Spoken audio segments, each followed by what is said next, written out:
سلام علیکم ملګرو ساده بایپاس سره ولاړ دا هغه بایپاس چې دا په 1 ارب 38 کروڑ باندې جوړ شوی دی دا اندازه زیاته هم کېدلی شي کم هم کېدلی شي خو دا د ساده بایپاس د لپاره جوړ کړل شوی چې دې سبا د کورمي کوم ټریفیک دی یا د کوم رش دی هغه کې به هم کمای شي دویمه دا کوم غاټ ګوړي دی آب د بازار نه سایډ ته شي په ټیم سره به خپل منزل ته رسیدلی شي دا هغه بایپاس دی چې دې باندې د دغه علاقې ګوړو نه علاوه د افغانستان نه کوم ګوړي رسي ترانزیت والا کوم هندو کې هغه هم په دغه باندې سي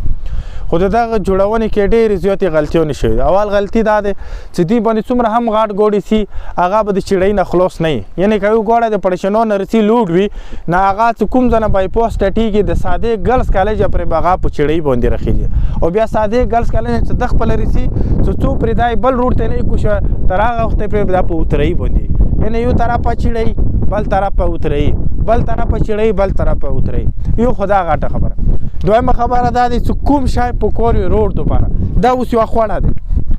بیا د خپل کار دوی باندې دومره غاټه اوبه رسي چې کله بورنونه وشي څه مطلب دا دی چې دوی باندې بیا د ګوډې تېرول د واړه کاټه د انسانانو هیڅ شي هم تاګ ناممکن نه خو دلته دې دپاره پال نه دی جوړ کړلی شوی دلته دې دپاره سب وی وتی انجینرینګ زبان کې څه وتیلی شي د اوبو د تېرونې دپاره ورته نه دی جوړ کړلی شي بلکې دا اوبه رسي که مسخوتان وي که د وریځې وي دلته اوبه ښه تېره شي خو اوبه دومره کچرا پرېږدي کوي تروله به دلته دومره کچرا پتې کېږي د کوڼو په صورت کې د بجري په صورت کې د لرګیو په صورت کې د هر چی صورت کې خدای نخواسته که چیرې باران شوی یو باران غلی شوی یو ګوړی د پېشاور نه راونې د ایمرجنسي په صورت کې نه هغه ته په دا اندازه وي چې روډ ښه کلیر دی خو دلته به هغه ته دغې کچرې پاته نه لګېدی نه دا د اکسیډنټ خطره هم کېدلی شي دلته اکسیډنټ هم کېدلی شي دلته ګوړې هم وتلی شي او دویمه دا روډ چې کوم دی کال یې نه دی پر ایدي ابتدا نه دی شوی د دې اوسه پرې اول پراجیکټ دی په کورمي که نه ځم په پاټه کې به چې دومره غټو پیسو باندې جوړ شو د ښه ابتدا یې چا نه دی کړي او دا ابتدا یې ویلې نه دی شوي والې نه کوي ایدي واجه اوسه پرې موته پاته نشته دغه روډ کال نه دی پر پړنګونې شوی هلته تاسو ولیدل کال باید ته کسې دغه روډ به ټول اوبه وړي والی چې دې دپاره هغه طریقه کار نه دی جوړ کړی چې کوم سره د دې روډ ماته مودې پورې دا کار وکړي نو موږ کور کمانډر صاحب ته هم دا ریکویسټ کوم او ته په خپله ویلې هم دي او دلته کوم